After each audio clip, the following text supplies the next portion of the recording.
नमस्कार, मी अश्विन बापट. अर्थ बजेटचा 2019 मध्ये या खास चर्चेमध्ये आपलं स्वागत. केंद्रीय अर्थमंत्री किंवा हंगामी अर्थमंत्री आपण म्हणूया पियुष गोयल यांनी अर्थसंकल्प मांडलेला आहे आणि या अर्थसंकल्पातली सर्वात चर्चिली गेलेली गोष्ट किंवा चर्चेला गेलेला मुद्दा होता तो म्हणजे अर्थातच टॅक्स स्लॅब. टॅक्स स्लॅबच्या संदर्भात तर्कवितर्क लढवले गेले घोषणा झाल्यानंतर आणि पुन्हा एकदा प्रेस कॉन्फरन्समध्ये मग मंत्री महोदयांनी या सगळ्या संदर्भातलं स्पष्टीकरण दिलं. पण खरंच नेमका टॅक्स स्लॅब मधला झालेला बदल काय आहे आणि त्यामुळे मध्यमवर्गीयांवर त्याचा कसा इम्पॅक्ट होणार आहे, त्यांना त्याचा कसा फायदा होणार आहे, या सगळ्या संदर्भात आता आपण खास चर्चाही करतोय.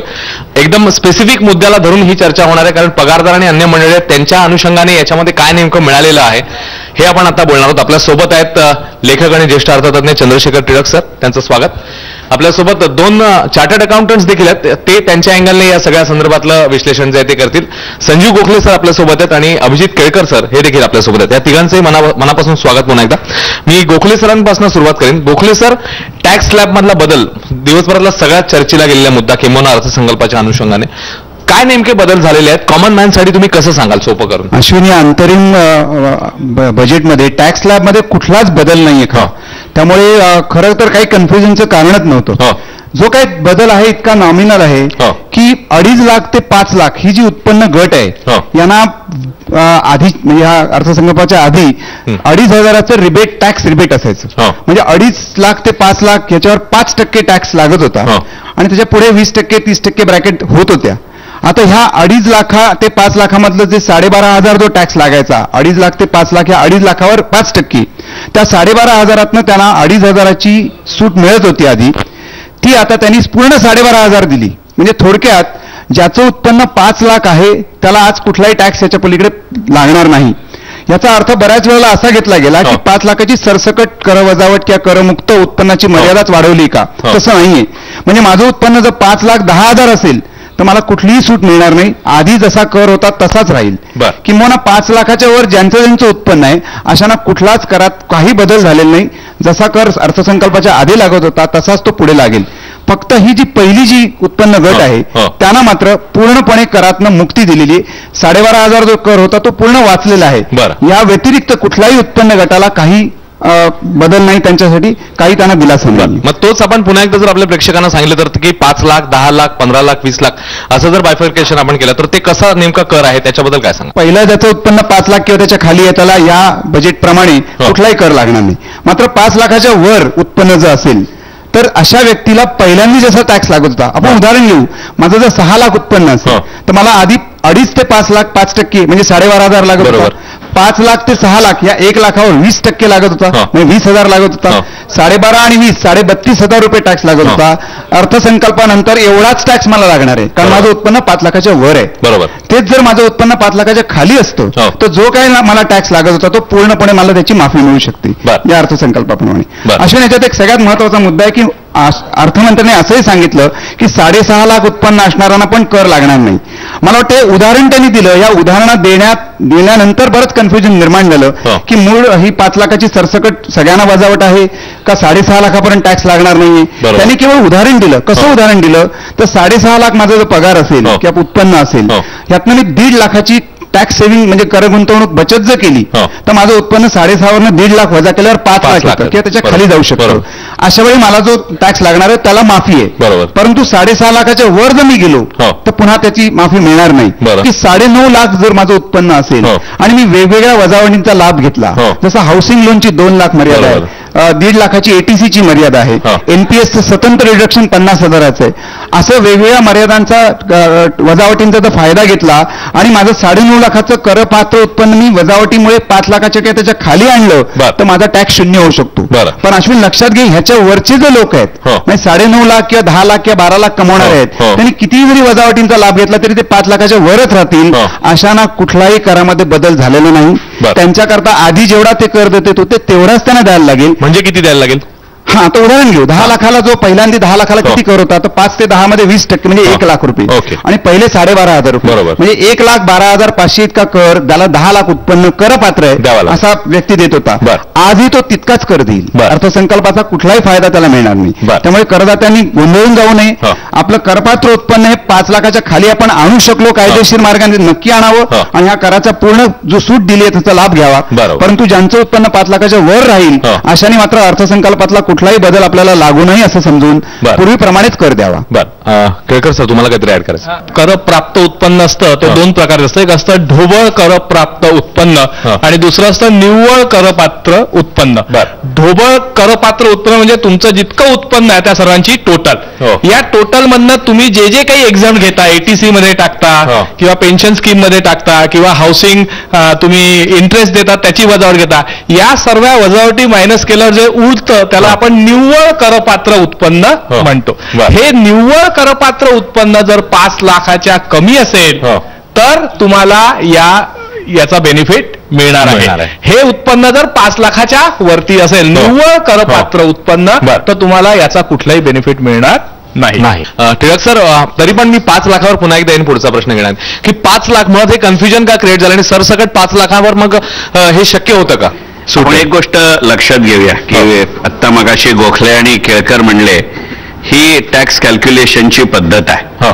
मुळातच 5 लाख ही रक्कम चर्चेत यायचं कारण असं होतं की अनेक वर्षांपूर्वी जेव्हा आपल्या देशामध्ये प्रत्यक्ष कर संहिता म्हणजे आपल्या मराठीत सांगायचं तर डायरेक्ट टॅक्स कोडाची जेव्हा चर्चा सुरू झाली त्याच्या पहिल्या समितीच्या पहिल्या अहवालातली पहिली शिफारस ही होती की ज्या प्रमाणामध्ये देशाची अर्थव्यवस्था वाढतीये आणि ज्या पद्धतीने किंवा ज्या काळापत्रकानुसार हे डायरेक्ट टॅक्स कोड अस्तित्वात येऊ शकेल याचा जर विचार केला तर पहिल्या 5 लाख रुपयापर्यंतचं उत्पन्न सगळ्यांना करमुक्त असावं. पण त्यावेळेला आपण एक अर्थशास्त्र म्हणून किंवा अर्थकारण म्हणून किंवा अर्थव्यवस्था म्हणून असा निर्णय घेतला की आत्ता पहिल्यांदा आपण अप्रत्यक्ष करांचं संकलन करू. याचं गणित असं होतं की इन्कम टॅक्स हा एकमेव प्रकार, मग ते सरकार कोणाचंही असं आहे की त्याला त्या उत्पन्नाची हमी असते, ती दर महिन्याला मिळते आणि कोणत्याही सरकारसाठी ते महत्वाचे अशासाठी आहे की त्याच्यावरती सरकारचा डेली ॲव्हरेज डेफिसिट ठरतो आणि डेली ॲव्हरेज डेफिसिट हा रिझर्व्ह बँकेच्या वेज अँड मीन्स ॲडव्हान्सेसमधनं ज्या पद्धतीने सरकार कर्ज उचलतं त्याचा सगळ्यात महत्वाचा निकष आहे. जेवढी डेली ॲव्हरेज डेफिसिट कमी तेवढं सरकारचं क्रेडिट रेटिंग जास्त आणि तेवढा सरकारला द्यावा लागणारा व्याजदर कमी, मग पैसे उभे करण्याचे खर्च कमी, बाकीचं सगळं महागाईचं गणित त्याच्यावर अवलंबून असतं. त्यामुळे सरकारलाही त्या 5 लाखाचं आकर्षण असतं, जनतेला असणं अत्यंत साहजिक आहे. आपण पुढे जाऊया आता. टीडीएसच्या अनुषंगाने किंवा स्टँडर्ड डिडक्शनच्या अनुषंगाने मी तुम्हाला केळकरजी विचारेन की स्टँडर्ड डिडक्शनचा फायदा पेन्शनरना होणार आहे का आणि होणार असेल तर तो कसा, काय सांगा? स्टँडर्ड डिडक्शन हे ज्यांना सॅलरी पासून उत्पन्न असतं त्यांना मिळतं, कारण तो दुसरा कुठलाही खर्च क्लेम करतो. एखादा व्यावसायिक हा उत्पन्न आणि खर्च याच्यातला जो डिफरन्स आहे त्याच्यावर टॅक्स भरतो, पण जो सॅलरी अर्नर असतो त्याला कुठल्याही खर्चाची वजावट मिळत नाही. म्हणून स्टँडर्ड डिडक्शन नावाचा प्रकार आहे की तुमच्या सॅलरी कमवण्याकरता तुम्ही 40,000 रुपये खर्च केले असं होतं. आता ही 40,000 रुपये 50,000 करण्यात आलेले आहे. त्यामुळे जितके सॅलरी अर्नर्स आहे त्यांची ती वजावट वाढेल 10,000. पेन्शन हे सुद्धा सॅलरी याच सदरामुळे येतं, त्यामुळे ही 10,000ची वजावट पेन्शन ज्यांना मिळतं त्यांना सुद्धा मिळणार आहे. बरं, टिळक सर तुमच्याकडे येईन. एनपीएसचा परतावा पूर्णपणे एक्झेम्प्ट होईल असं प्रकारची घोषणा झाली, पण इकडे काही तरतूद दिसते त्या अनुषंगाने? एनपीएस मधला जो आत्ताचा उल्लेख आहे तो खरं सांगायचं म्हणजे पूर्ण फायनान्स बिल पाहावं लागेल. कारण एनपीएस मध्ये जी कराची रचना आहे आज मितीला त्याच्यात जर फायनान्स बिलामध्ये बदल झाला नसेल आणि ते होण्याची शक्यता कमी आहे, कारण मुळात हे व्होटान अकाउंट आहे. संपूर्ण टॅक्स बद्दल त्यांचं जे पहिलं वाक्य आहे ते महत्वाचं आहे की तुम्ही दिलेल्या गोष्टींना महत्व देतो, परंतु आज मितीला 1 एप्रिलपासून तुम्हाला कोणतीही अडचणी येऊन मी तरतुदी करतोय, खऱ्या तरतुदी आपण नंतर पाहू. हे जर तत्व लक्षात ठेवलं तर आता एनपीएस मध्ये जेव्हा मी रक्कम गुंतवतो त्या रकमेवरती मला कर नाहीये, इनफॅक्ट त्याच्यावरती कर डिडक्शन आहे. मगाशी संजीव गोखले म्हणलं एनपीएसची 50,000ची वेगळी तरतूद केलेली आहे. ती पैसे माझ्या खात्यात जमा झाल्यानंतर त्याच्यावरती जे रिटर्न मिळतं ते रिटर्न मी माझ्या इथे इन्कम मध्येही ऍड करत नाही, त्यामुळे त्याच्यावरती टॅक्स लागण्याचा प्रश्न येत नाही. प्रश्न असतो मी रिटायर होतो तेव्हा किंवा मी विड्रॉवल करतो तेव्हा. याच्यामध्ये मी नोकरीवरती असताना जेव्हा त्याच्यातनं पार्शियल विड्रॉवल करतोय ते आज मितीलाही करमुक्त आहे, येणाऱ्या काळातही ते करमुक्त राहील, कारण तशी फिनान्स बिलमध्ये किंवा बजेटमध्ये दुसरी तरतूद नाही.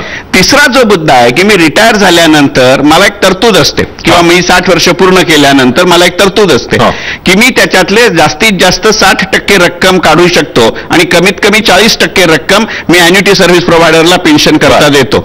जी रक्कम मी प्रत्यक्ष हातात घेतो त्याच्यावरती मला कर द्यावा लागतो.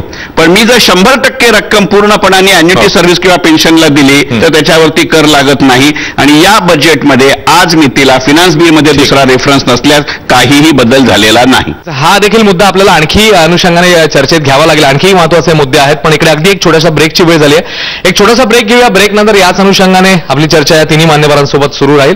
पाहत राहा एबीपी माझा. सहप्रायोजक मी टीडीएसच्या अनुषंगाने, टीडीएस मध्ये काय नेमके बदल तुम्हाला दिसतात?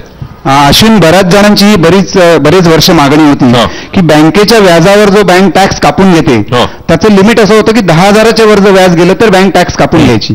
आणि त्यामुळे बऱ्याच गृहिणी किंवा पेन्शनर किंवा रिटायर्ड लोक यांचं वेगळ्या बँकांमध्ये ते पैसे ठेवायचे, कारण एका बँकेत 10,000च्या वर जाऊ नये आणि त्याचं लिमिट वाढवावं अशी बरेच वर्ष मागणी होती. अर्थात ह्या अंतरिम अर्थसंकल्पामध्ये ही मागणी त्यांनी पूर्ण केली आहे. ते लिमिट 40,000पर्यंत घेऊन आहे. म्हणजे प्रत्येक बँकेत तुमचं जे काही एफडी आहे, फिक्स डिपॉझिट आहे, त्याच्यावरचं व्याज जर 40,000च्या वर गेलं वार्षिक तरच बँकेला टॅक्स कापायची तरतूद आहे आणलेली आहे. त्यामुळे ह्याचा फायदा निश्चितच बऱ्याच ज्येष्ठ नागरिकांना होईल, गृहिणींना होईल की 40,000पर्यंत एका बँकेत साधारण 5 लाखापर्यंत फिक्स डिपॉझिट त्यांनी ठेवलं, त्याच्यावरचं व्याज 7-8% आपण बघितलं तर हे शक्यतो 40,000च्या खाली राहील आणि त्यांचा टॅक्स मुळातून कापला जाणार नाही. ह्याचा अर्थ पुन्हा लक्षात घ्या प्रेक्षकांनी की हे करपात्र आहे 40,000, फक्त टॅक्स मुळातून कापला जाणार नसल्यामुळे केवळ ज्याचं उत्पन्न करपात्र उत्पन्न मर्यादेच्या खाली आहे त्यांना केवळ हा टॅक्सचा परतावा मागण्यासाठी जे रिटर्न भरायला लागायचं ते, आणि बँकेला सुद्धा त्याची ते टॅक्स कापल्यानंतर तो भरणा ही सगळी ऍडमिनिस्ट्रेटिव्ह जो कॉम्प्लायन्स होता तो सगळा वाचेल आणि त्याचा फायदा इनडायरेक्टली आपल्या देशाला होईल. मुळामध्ये ही योजना अशीही होती, कारण शेवटी मला जरी वाटत असलं गुंतवणूकदार म्हणून मी वेगवेगळ्या बँकेत ठेवलंय तरी प्रत्येक बँक अकाउंटला तुम्हाला पॅन नंबर होता आणि pan number was the source. त्यामुळे सरकार तसंही ते शोधत होतं. त्यामुळे प्रशासकीय बाब अशी आहे की त्या वयामध्ये वेगवेगळ्या बँकेत जाणं, त्याचा रेकॉर्ड ठेवणं हे त्यांना करावं लागणार नाही. किंवा ते टॅक्स एक्झम्पशन टीडीएसच्या दृष्टीने जे वेगवेगळे फॉर्म द्यावे लागायचे त्याची जी कॉम्प्लिकेशन्स होती त्यामुळे एकंदरीतच व्यवसायांवरती आणि नागरिकांवर त्याचा फायदा होईल. कॅपिटल गेन मुद्द्याकडे आपण येऊया. गोखले सर, कॅपिटल गेनच्या संदर्भात काय नेमके बदल तुम्हाला दिसतात? अश्विन, एक घर जर मी विकलं आणि दुसरं घर घेतलं तर आधीच्या घरात जो मला कॅपिटल गेन फायदा होतो, भांडवली नफा म्हणतात, तो पूर्णपणे करमुक्त होत होता. 1-2 वर्षापूर्वी अशी प्रयोजन आले की आपण एक घर विकून दुसरं जर 2 घरं घेतली किंवा एकापेक्षा जास्त घेतली तर आपल्या एकाच घराला त्याचा फायदा मिळेल. अश्विन, बऱ्याच वेळा असं होतं की आपण मोठं घर विकतो आणि कदाचित छोटी 2 घरं, मग अशी कोणतरी म्हणाले की 2 मुलं असतील समजा, तर दोघांना एक घर द्यायची इच्छा असते. अशा वेळी केवळ एकाच घराचा फायदा जो रिस्ट्रिक्ट होता तो या अर्थसंकल्पात अशी तरतूद आली की एकापेक्षा जास्तही घर तुम्ही घेऊ शकता आणि पूर्णपणे कॅपिटल गेन तुम्हाला करमुक्त मागता येईल. अर्थात त्यांनी त्यात लिमिट टाकलाय की हा कॅपिटल गेन 2 कोटीच्या वर नसला पाहिजे. म्हणजे मला जर 2 कोटीचा कॅपिटल गेन झाला आणि 1-1 कोटीची 2 घरं जर मी घेतली तर पूर्ण तो कॅपिटल गेनवरचा जो टॅक्स आहे तो करमुक्त होईल. मला वाटतं ही अत्यंत चांगली स्वागतार्ह तरतूद आहे आणि त्याचा फायदा बऱ्याच जणांना अशा पद्धतीने एक घर विकून 2 घरं घ्यायची अशा करदात्यांना निश्चितच त्याचा फायदा होईल. संजीव गोखले म्हणले हाच मुद्दा थोडा पुढे नेऊ. ते म्हणले ही बरोबर तरतूद आहे, तेच त्याचं इंटरप्रिटेशन आहे. एकंदरीतच आपल्याकडे विकेंड होम घ्यायचा जो प्रकार आहे तोही प्रकार आहे. फक्त ही तरतूद द्यायच्या आधी त्या पॅरेग्राफची सुरुवात करताना जे अर्थमंत्री वाक्य म्हणले त्याची मला भीती वाटते. अर्थमंत्री असं म्हणाले की तेही मुंबईचे आहेत, मुंबईतली लोक बरीच लांबनं येतात किंवा आतलेलं घर विकतात. तर जो फार पूर्वी इन्कम टॅक्स मध्ये प्रकार होता की टायर 1 मध्ये शहरामध्ये असेल तर हा भाग असेल, टायर 2 शहरामध्ये घर असेल तर हा भाग आहे, असलं काही फाईन प्रिंट मध्ये आलं नाहीये ना, एवढं मात्र पाहावं लागेल. हा एक मुद्दा अत्यंत महत्वाचा अधोरेखित केला टिळक सरांनी. मी केळकरांकडे येईन. 2 घरांसंदर्भात डीम रेंट हा मुद्दा जो आहे तो तुम्ही कसा एक्सप्लेन कराल? जर एखाद्या व्यक्तीचं एकच घर आहे आणि तिथे तो राहतोय तर काहीच प्रॉब्लेम नाही. मात्र त्याची 2 घरं आहेत आणि ते दुसरं घर सुद्धा त्याच्याच ताब्यात आहे तर इन्कम टॅक्स मध्ये अशी तरतूद होती की एक घर त्याला कुठलंही त्याच्या मताने एक घर त्याला सेल्फ ऑक्युपाईड म्हणजे स्वतः करता वापरतो असं त्याला धरता येईल. मात्र दुसऱ्या घरावर त्याला डीम्ड रेंट काढावं लागायचं आणि तिथे रेंट मिळतं आहे असं ऍझम्पशन घेऊन त्याच्यावर त्याला इन्कम फ्रॉम हाऊस प्रॉपर्टीमध्ये टॅक्स भरावा लागायचा. आता ही मर्यादा 2 वरनं 3 वर गेलेली आहे. म्हणजे 2 घरं जर माझ्याकडे असतील तर काहीच प्रॉब्लेम नाही, दोन्ही सेल्फ ऑक्युपाईड राहू शकतात. मात्र तिसरं घर असेल तेही माझ्याकडे असेल तर ते deemed to be let out म्हणून धरण्यात येईल आहे. पण एक लक्षात ठेवा, माझ्याकडे जर 2 घरं आहे, एकामध्ये मी राहतोय, दुसऱ्यामध्ये भाडेकरू आहे, तर त्याच्यावर तुम्हाला टॅक्स भरावा लागणार आहे. या पगारदार नोकरदार मध्यम वर्गाबद्दल तर आपण बोललो, पण महिला आणि सिनियर सिटीजन यांना काय मिळालं या अर्थसंकल्पात? अगदी सोप्या सरळ साध्या मराठीत सांगायचं झालं तर आधीच्या परिस्थितीमध्ये या दोन्ही वर्गासाठी या अंतरिम अर्थसंकल्पामुळे काहीही बदल झालेला नाही. करदात्यांसाठी 3 महत्वाचे मुद्दे तुम्ही वाइंड अप करताना काय? अश्विन, आपण जो 5 लाखाचा मुद्दा बघितला तो खरोखर 3 कोटी करदात्यांना फायदेशीर आहे. दुसरा, मी म्हटल्याप्रमाणे टीडीएसची जी कॉम्प्लिकेशन होती ती कमी झाली. भाड्याने जर घर घेतलं असेल आणि भाडं देत असो आपण, तर अशा भाडेकरूंसाठी 1,80,000 टीडीएस लागत नव्हता. त्याची मर्यादाही 2,40,000 केली. आणि सगळ्यात शेवटी ई असेसमेंट आपण वाटचाल करतो ती ई एकंदर इलेक्ट्रॉनिक विभागाकडे वाटचाल करतो आणि त्याच्यामध्ये कदाचित भ्रष्टाचार हा वेगळा मुद्दा आहे, पण करदात्याची आयकर अधिकाऱ्याच्या समोर बसल्यावर जी हॅरॅसमेंट व्हायची कदाचित ती निश्चितच कमी होईल. कारण आपला असेस कोण करतंय हा ऑफिसर त्याला दिसणार नाही आणि ऑफिसरला करदाताही दिसणार नाही, त्यामुळे कदाचित त्याच्यात थोडाफार फरक पडू शकेल. ठीक आहे. खूप महत्वाचे मुद्दे तिन्ही मान्यवरांनी मांडली. खास करून 5 लाखाबद्दलची जी चर्चा होती, माझी खात्री आहे की हे डिस्कशन बघितल्यावर तो संभ्रम, ते कन्फ्युजन दूर व्हायला मदत होईल. आणि सगळ्या क्षेत्रात किंवा टॅक्सच्या अनुषंगाने वेगवेगळ्या वयोगटात आपण म्हणूया किंवा महिला असतील, सिनियर सिटीजन, प्रत्येकाला टच करण्याचा आपण प्रयत्न केलेला आहे. आणि घरांसंदर्भातला मुद्दा तो देखील आपण इकडे घेतला. त्यानंतर ई असेसमेंटचा देखील महत्वाचा मुद्दा आलेला होता. या तिन्ही मान्यवरांनी या चर्चेकरता आपल्याला वेळ दिला. टिळक सर, गोखले सर आणि केळकर सर, मनापासून आभार.